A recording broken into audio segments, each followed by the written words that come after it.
السلام علیکم سامعین، 7 شعبان المعظم کی تاریخ شروع ہو چکی ہے، 17 فروری ہے۔ خبر کا عنوان ہے 13 ہارے ہوئے امیدواروں کو میں نے جتا دیا ہے۔ میں اپنا جرم قبول کرتا ہوں، اپنے عہدے سے استعفیٰ دیتا ہوں۔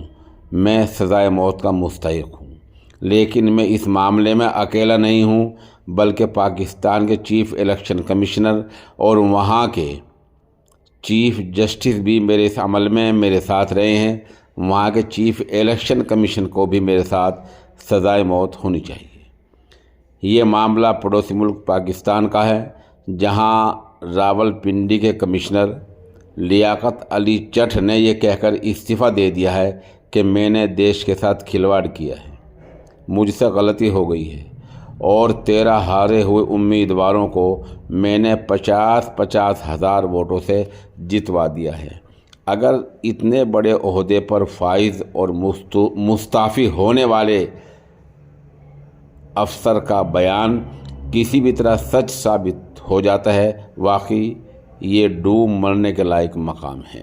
بتایا جاتا ہے کہ پاکستان کے چیف الیکشن کمیشن نے ان الزامات کے بعد ہنگامی اجلاس طلب کیا ہے۔